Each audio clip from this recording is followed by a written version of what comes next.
네, 이 시간에는 제자도의 삶 시리즈 24번째 시간입니다. 오늘 본문은 여러 군데를 이제 찾아보면서 할 텐데 주로 베드로전서 2장 또 3장, 5장에 있는 말씀을 가지고 그리스도인의 관계에 대해서 오늘 한번 공부해 보려고 합니다. 보통 이제 하루 일과를 마치고 잠자리에 들게 되면 오늘 하루 내가 어떻게 살았는가 한번 돌이켜 볼 때가 있습니다. 그러면서 이제 계획대로 잘한 일도 있고 또 잘하지 못한 일도 물론 있죠. 그리고 해결이 안 된 부분은 주님께 맡기고 이제 잠을 청하게 됩니다. 자, 내가 곰곰이 고민을 하고 끙끙대 봐야 좋은 해결책이 떠오르지 않을 때가 있는데 보통 밤에 고민을 하게 되면 부정적인 생각을 할 때가 좀 많은 것 같습니다. 그런데 우리가 보통 지내면서 나는 오늘 하루 동안 괜찮은 신앙, 바른 믿음을 가지고 살았는가를 돌이켜보면서 지내는 것은 별로 없는 것 같아요. 중요한 것은 이제 하나님과 나와의 개인적인 관계인데 그 하나님과 나와의 관계를 깊이 생각해 보지 못하고 보통 우리는 다른 사람과 나의 관계 또는 직장이라든가 어떤 조직에서의 그런 관계만을 좀 중시하는 경향이 있는 것 같습니다. 가끔 가다가 이제 뭐 커피를 마시면서 저 형제는 신앙이 어떠한가를 이렇게 우리가 서로 얘기해 볼 때는 있죠. 보통 우리가 판단을 할 때, 뭐 저 형제 교회 잘 다니고 괜찮은 것 같아. 또는 매일 성경도 읽고 뭐 기도도 하고 뭐 헌금생활 잘하니까 뭐 좋은 것 같아. 뭐 이렇게 또 판단을 합니다. 자, 그런데 이런 것보다 더 중요한 것이 있는데 뭐냐면 나의 관계는 어떠한가 하는 것이죠. 집에서 내가 사용하는 말투는 어떠한가. 특히 배우자한테 어떻게 대하는가. 자녀들한테 어떤 모습을 보이는가. 아까 보니까 아침에 예풍이가 아빠한테 착 안겨가지고 막 뽀뽀를 하더라고요. 또 엄마한테 달라붙어서 뽀뽀를 막 합니다. 저 가정은 집에서 화목한 가정이구나. 어릴 때는 가능하거든요. 왜? 아이랑 맺혀 있으니까 가능해요. 근데 이제 아이가 장성하고 남편과 아내가 더 이제 결혼 생활이 길어지면 이상하게 말이 없어지는 것 같아요. 좀 전에도 우리 자매님들이 집에서 남편하고 대화가 별로 없다. 뭐 이런 얘기를 한 것 같은데, 자, 관계는 어떻게 우리가 가져야 되는가? 또 자녀들한테는 어떻게 우리가 반응을 하는지, 직장에서 윗사람과 또 아랫사람한테 어떻게 우리가 대하는가? 또 교회 성도들과의 관계는 어떠한가? 자, 이런 부분들을 오늘 한번 살펴보려고 합니다. 우리의 믿음은 교회 안에서보다는 사람과의 관계 속에서 더 잘 드러나는 것 같습니다. 교회 안에서는 다 거룩한 성도고 다 보기 좋은 모습만 서로 보여주려고 합니다. 세상 속에서 살아갈 때는 어떻습니까? 세상과 속에서 묻혀서 이렇게 살아갈 때도 과연 그렇게 바른 모습을 보여주면서 하는지 또는 가정에서는 어떠한가 하는 것도 좀 생각해 볼 필요가 있을 겁니다. 이게 바로 그 사람의 영적인 상태를 보여준다고 할 수 있겠죠. 베드로전서 말씀 보면은 베드로가 당시에 핍박을 받는 성도들한테 어떻게 말을 하느냐. 힘들지? 그래도 잘 견뎌봐. 이렇게 끝나지 않아요. 너의 삶과 너의 관계를 통해서 복음을 증거하라. 이렇게 얘기를 합니다. 그러니까 우리 그리스도인은 관계 속에서 어떻게 살아야 될까? 베드로처럼 너의 관계를 통해서 복음을 드러내라. 자, 이런 말씀에 우리가 순종할 수 있는지도 한번 생각해 보면 좋을 것 같습니다. 이 베드로전서는 베드로가 그때 당시에 핍박을 받던 성도한테 박해를 당하는 성도한테 주는 그런 말씀의 기록입니다. 박해를 받는 가운데서도 계속해서 신실하도록 베드로는 격려를 하죠. 핍박을 받느냐? 그래도 그들의 성품과 행실이 비난받을 것이 없도록 해야 된다는 것을 계속 이야기를 합니다. 그래서 우리 살펴볼 이 말씀은 성도가 마땅히 가져야 될 그 태도와 행동에 대해서 성경은 뭐라고 하는가 하는 것을 보려고 합니다. 자, 먼저 세상에 대해서 그리스도인은 어떤 태도를 가져야 되는가. 지난 시간에 나눴습니다만 우리 그리스도인들은 세상에서 나그네와 순례자로서의 삶을 살아야 되겠죠. 그래서 이 세상은 우리가 영원히 거해야 될 본향이 아닙니다. 잠시 지나가는 그런 곳이죠. 우리의 시민권은 하늘에 있다. 우리의 생활 방식은 저 하늘에 있다고 성경이 말씀을 합니다. 옛 시대에 신실했던 우리 믿음의 선진들도 이 사실을 인정했어요. 특히 아브라함이 그러했다는 것을 또 우리는 기억을 할 수가 있습니다. 근데 우리 현실 모습은 어떠냐? 대부분 자녀 문제에 마음을 다 빼앗깁니다. 노후 걱정에 붙들리고 또 건강 문제, 경제 문제, 또 사람들로부터 인정받는 것, 이런 것에 우리 관심이 다 쏠려 있죠. 그러면서 마음이 거기에 붙잡혀 있지는 않는가 하는 것입니다. 성경은 분명하게 너희는 나그네요 순례자다. 그러니까 땅의 것들을 붙잡지 말고 저 하늘에 애착을 두라고 말씀을 합니다. 그래서 그리스도인은 우리 육신의 정욕을 피하면서 선한 행실로 세상 앞에서 정직하게 살아야 된다 말씀을 하죠. 자, 한번 찾아보겠습니다. 베드로전서 2장 11절과 12절 말씀 한번 볼까요? 극진히 사랑하는 자들아 내가 나그네와 순례자인 너희에게 간청하노니 혼을 대적하여 싸우는 육체의 정욕들을 삼가라. 이방인들 가운데서 너희 행실을 정직하게 하라. 이것은 그들이 너희더러 악을 행하는 자라고 비방하다가도 자기들이 바라볼 너희의 선한 행위들로 인해 주께서 찾아오시는 날에 하나님께 영광을 돌리게 하려 함이라. 자, 여기 보니까 왜 육체의 정욕을 삼가면서 정직하게 살아야 되느냐? 자, 거기 보니까 너희의 선한 행실들로 인해서 주께서 찾아오시는 날에 하나님께 영광을 돌리게 하려 합니다. 말씀을 합니다. 그럼 여기서 주께서 찾아오시는 날은 언제냐? 일반적 의미로는 현재를 적용해 볼 수가 있어요. 현재. 다시 말하면 우리 삶 속에서 하나님께서 우리 삶에 개입하시는 그 때를 말합니다. 예를 들면 내가 어떤 사람한테 복음을 전했을 때 그 사람이 복음을 받아들이는 그 순간, 그죠? 또 어떤 사람이 회개하는 순간, 그래서 하나님을 인식하게 되는 순간이 있습니다. 그때 그동안 내가 보여줘 왔던 그런 삶의 모습, 그죠? 이걸 보고서 그 사람이 판단을 하겠죠. 저 사람은 진짜 믿는 사람이었구나.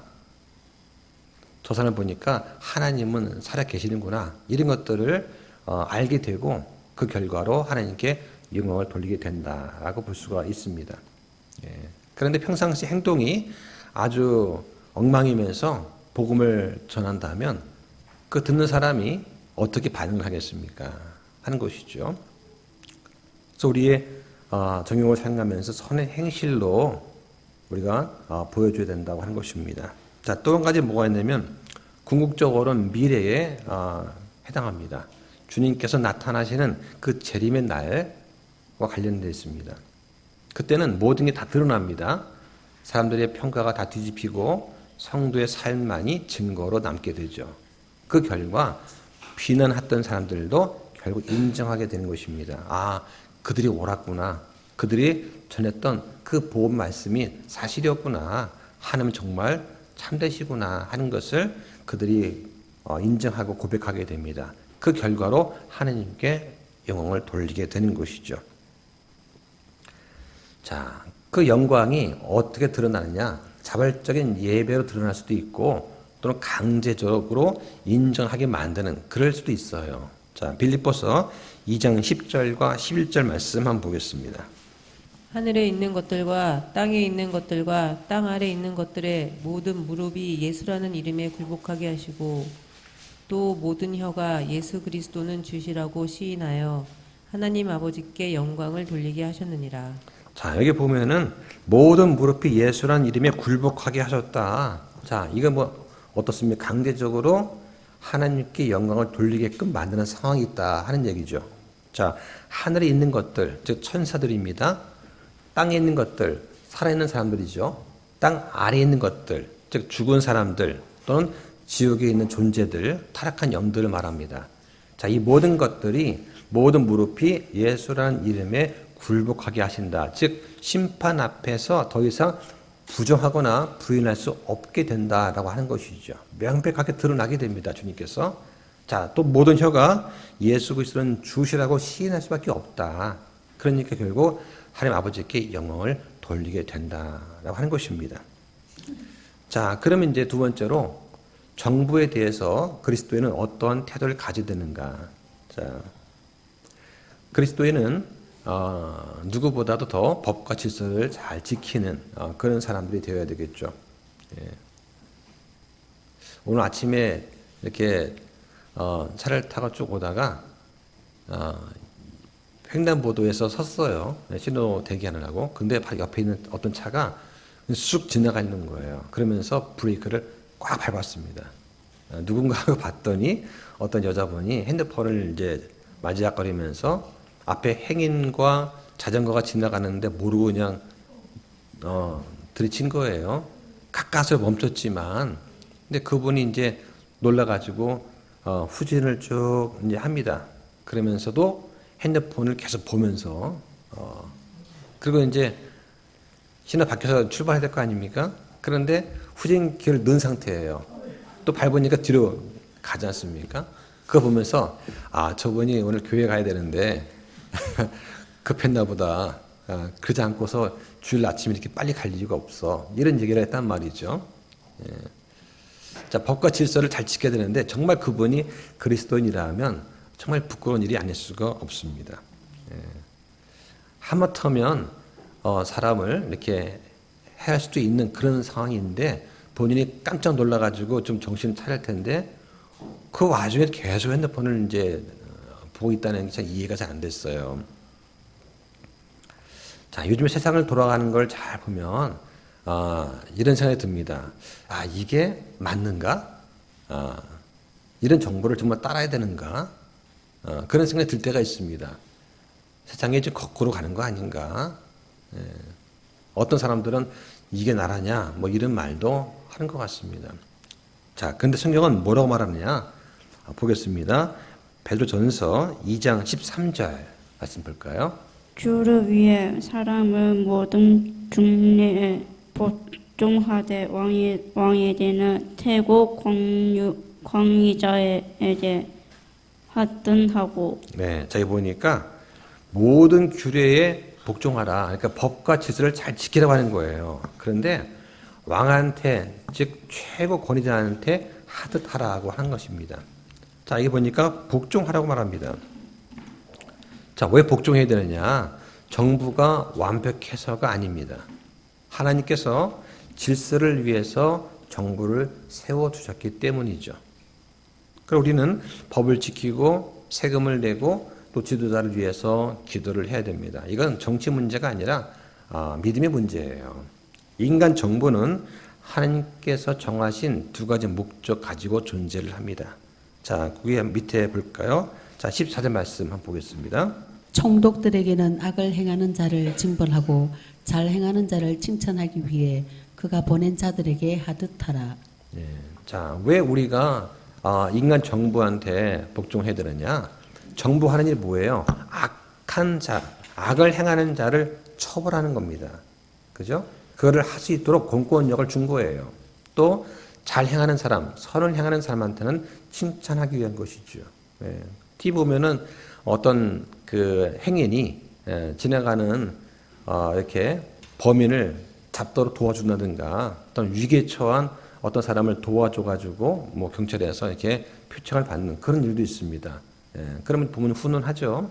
예. 근데 누가 봐도 저건 정말 악한 일인데, 예. 존속을 살해한다든가 뭐 이런 걸 보면서 그런 사람한테 인권을 보호한답시고 얼굴도 공개하지 않고 뭐 손방망이 처벌한다든가 이런 게 있죠.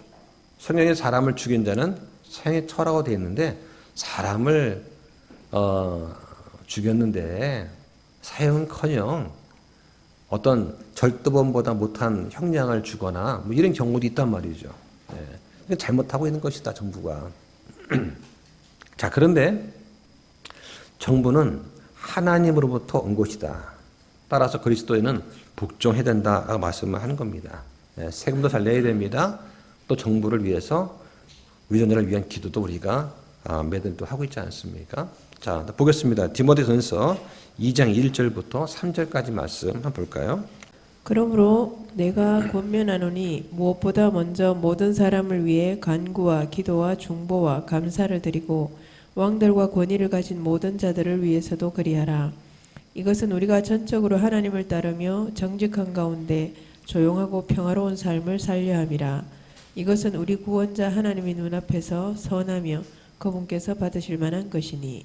자, 왕과 권위를 가진 자들을 위해 기도하면서 그들한테 복종하는 거, 이게 우리 구원자 하나님 보시기에 선하다라고 말씀을 합니다. 그러한 질서를 세우신 분은 하나님이시기 때문이죠. 세 번째로 어떤 직장에서 일하는 거에 대해서 우리가 어떤 태도를 가져야 되는가. 항상 나는 주님 앞에서 일합니다 하는 태도를 가져야 된다라고 하는 것이죠.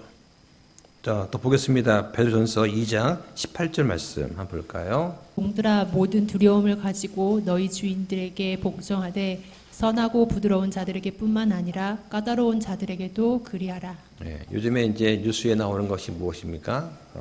어떤 청주에서 어떤 여직원이 카페에서 이제 일을 하는데 그 직원이 여학생이고 사회초년생이기 때문에 자기 월급의 2배 이상이 되는 합의금을 지불하고서도 이제 쩔쩔매는 그 모습을 이제 보면서 과연 이런 직장, 이런 조직에 대해서도 내가 복종을 해야 되는가 하는 그런 생각이 들죠. 학교를 졸업하고 사회에 첫 발을 내디딘 그런 분도 있고 또 직장을 다니는 분도 있고 은퇴한 분도 있고 또 이제 집에서 재택근무하는 분도 있고 그렇습니다. 근데 원리는 똑같은 거예요. 누구를 위해서 일을 하느냐? 사람이냐? 아니면 하나님이냐? 할 때에 성의 말씀은 죽게 하듯 하라. 그 말씀을 합니다. 죽게 하듯 하라. 억울할 때 있습니다. 내 노력을 인정 못 받을 때 있죠. 그런데 그럴 때 그런 억울함을 당한 그 당사자는 어떻게 되느냐? 그리스도인이라면 주님을 바라보고 견뎌내라고 하는 것이죠. 죽게 하듯 하라. 주님께 맡기고 그래서 하나님께서 공의롭고 공평하게 일을 처리해달라고 기도하는 것입니다.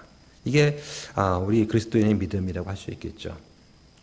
그리스도인들은 열심히 일을 해야 됩니다. 그래서 자기의 필요를 채우고 가족도 돌보고 또 나보다 더 가난한 사람을 도와줄 수 있어야 됩니다. 그러기 위해서 우리가 일을 할 때는 죽게 하듯 하는 거예요. 때론 부당한 대우를 받을 때라도 인내하면서 예수님처럼 우리가 행해야 되겠다라고 하는 것을 말씀을 드립니다. 자, 네 번째는 그럼 가정에 대해서 어떤 태도를 가질 것인가 하는 것입니다. 이 말씀은 이제 남편과 아내한테 주시는 말씀이라고 할 수 있습니다. 베드로전서 3장 1절로 7절에 나오는 말씀인데요. 보통 가정이 평안하면 그 가족의 신앙도 안정이 됩니다. 반대로 가정이 깨지면 믿음도 흔들리는 것을 보통 보게 됩니다. 보통 이제 아내한테 이런 질문을 합니다. 남편을 존중하고 계십니까? 또 남편한테 묻죠. 당신은 아내를 정말 귀하게 여기고 있습니까? 라고 할 때에 이따 한번 토론할 때 한번 잘 또 나눠보시기 바랍니다. 그런데 마음으로만 말고 말과 행동으로 표현하고 계십니까? 마음이야 다 사랑한다고 하겠죠. 근데 그것이 잘 전달되고 있는가 하는 부분입니다. 왜냐하면 표현이 없는 그런 마음은 없는 것과 마찬가지라고 할 수 있기 때문에 그렇습니다. 성경은 아내는 존중하고 남편은 이해하고 귀히 여기라고 합니다. 자, 이게 제대로 될 때 가정에 평안이 올 수 있겠죠. 자, 먼저 아내는 어떻게 되느냐 좀 보겠습니다. 자, 에베소서 5장 22절부터 4절까지 말씀을 한번 보겠습니다. 아내들아 너희 남편에게 복종하기를 죽게 하듯 하라. 이는 남편이 아내의 머리됨이 그리스도께서 교회의 머리되심과 같기 때문이라. 그분은 그 몸의 구원자시니라.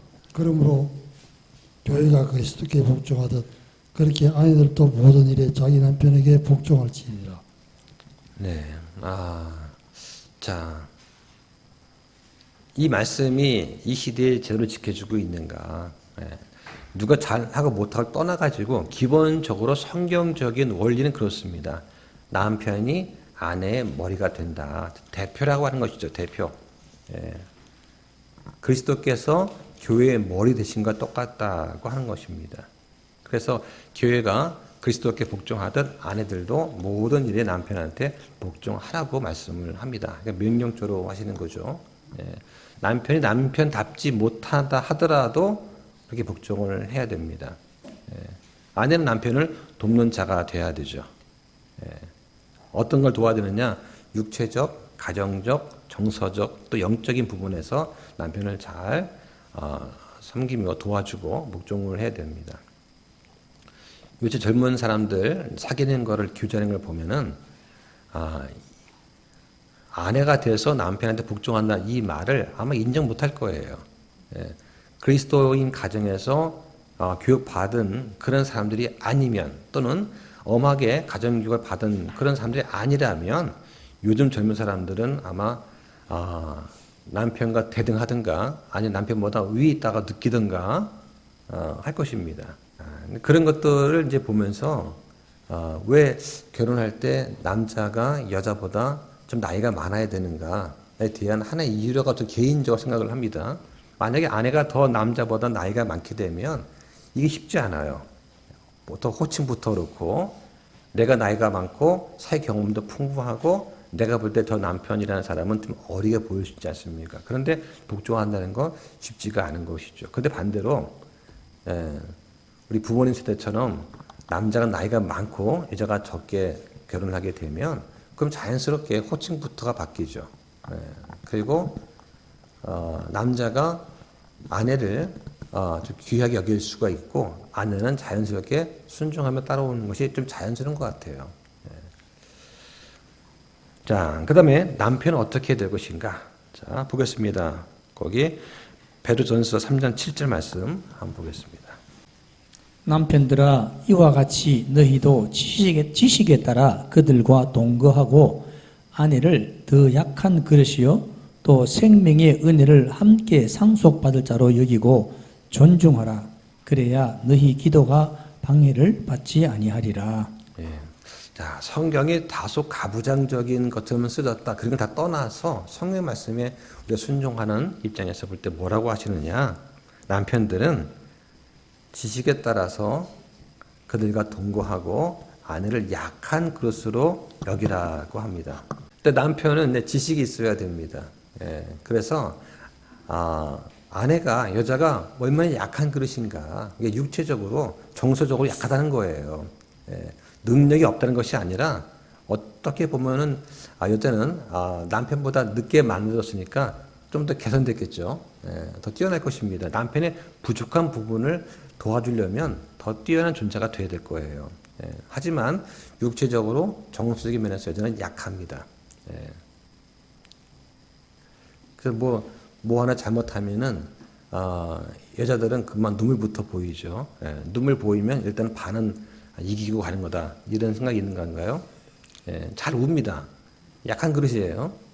자, 그 다음에 생명의 은혜를 함께 상속받을 자로 여기라고 합니다.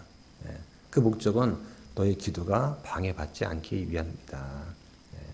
아내를 잘 대해주지 못해서 존중하지 못해서 아내가 계속 이렇게 감정이 상했다든가 그러면 그 가정에서 기도가 될 수가 없어요. 남편은 아내의 머리가 되고 아내를 존귀히 여겨야 됩니다. 육체적으로 친밀하고 또 정서적으로도 지적으로도 영적인 필요를 또 채워줘야 하는 것이죠. 집에서 예배를 드리면서 남편이 아내한테 성경 말씀은 여기서 이런 뜻이다라고 가르쳐 주는 것이 사실은 가장 좋죠. 남편이 몰라서 아내가 가르쳐 주는 것은 사실은 조금 성경적으로 질서가 좀 어긋나 있는 것입니다. 예. 근데 이제 유대인들 같은 경우는 그런 염려는 없어요. 예.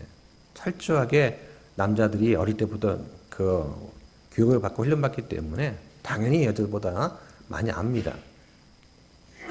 근데 이제 이방인 같은 경우는 이렇지 않은 경우가 많죠. 또 남편은 늦게 구원받고 여자가 일찍 구원받았을 경우는 당연히 격차는 벌어지는데, 그럴 때 남편이 어떤 가장으로서 또 남편의 아내 머리로서 할 수 있는 역할이 조금 어려워지는 것은 이제 사실인 것 같습니다. 자, 이런 부분들을 서로가 이제 이해를 하고 부부가 바른 관계, 바른 태도를 가질 때 가정의 영적인 평안, 영적인 건강이 유지가 된다고 할 수 있겠죠. 자, 이것도 이따가 또 한번 토론을 나누면 좋겠습니다. 자, 그럼 다섯 번째는 성도에 대해서, 다른 성도에 대해서 어떤 태도를 가져야 되는가. 자, 그 밑에 8절 말씀 한번 보겠습니다. 끝으로 너희는 다 한 마음이 되어 서로 동정하고 형제로서 사랑하며 불쌍히 여기고 예의 바르게 행하라. 예. 자, 우리 교회 안에서, 교회 안에서, 나는 저 형제, 저 자매를 대하기가 조금 불편하다. 자, 이런 사람이 혹시 있습니까? 있을 수 있겠죠. 그럼 어떻게 하나요? 그럼 그 사람을 내가 피하든가 아니면 그 사람에 대해서 내가 마음을 닫아버리는 경우는 없습니까? 성경은 어떻게 말을 합니까? 그리스도의 마음, 그리스도의 생각을 가지라고 합니다.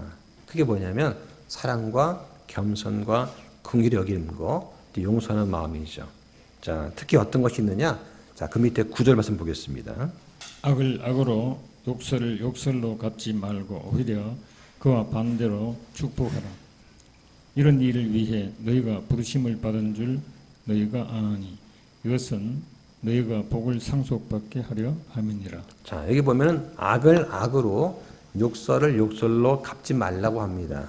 자, 보통 우리는 이 말씀을 어떻게 적용합니까? 세상에 있는 믿지 않는 사람한테 이렇게 하라고 우리 모두 생각하죠. 근데 이 문맥은 그것이 아니에요. 이 본문은 교회 안에 있는 성도한테 주시는 말씀입니다. 즉 교회 안에 성도들끼리도 그들까지도 악을 악으로 갚고 욕설을 욕설로 갚는 경우가 있다라고 하는 전제에서 그렇게 하지 말라라고 주시는 말씀이죠.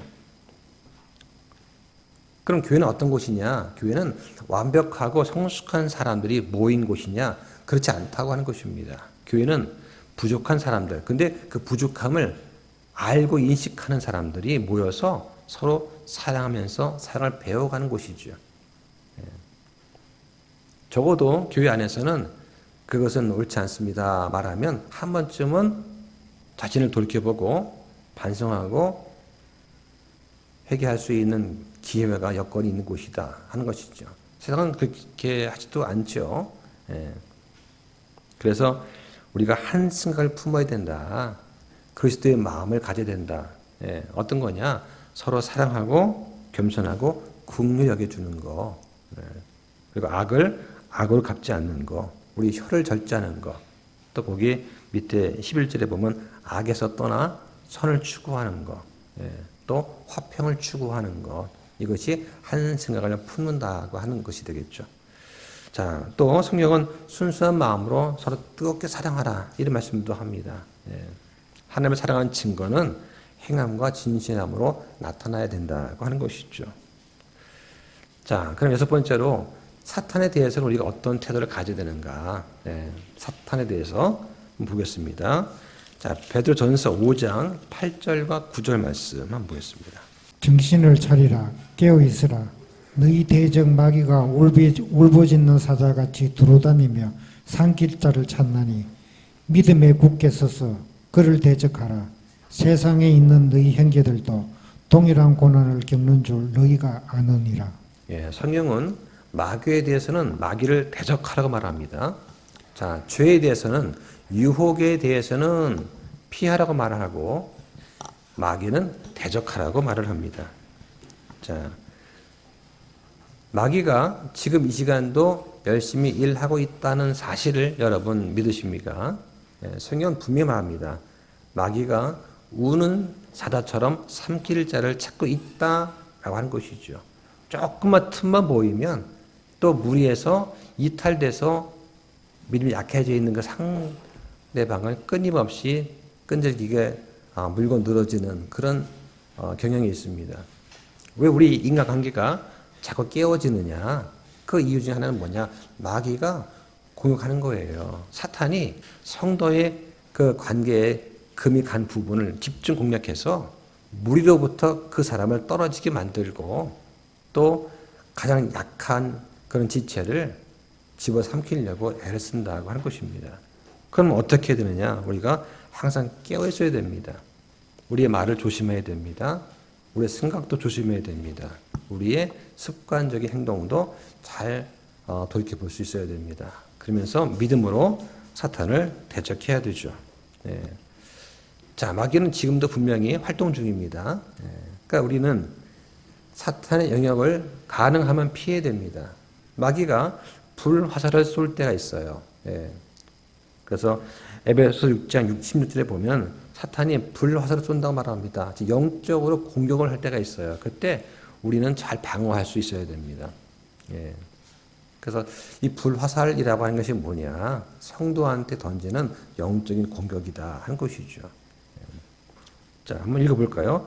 에베소서 6장 16절 말씀 한번 읽어보겠습니다.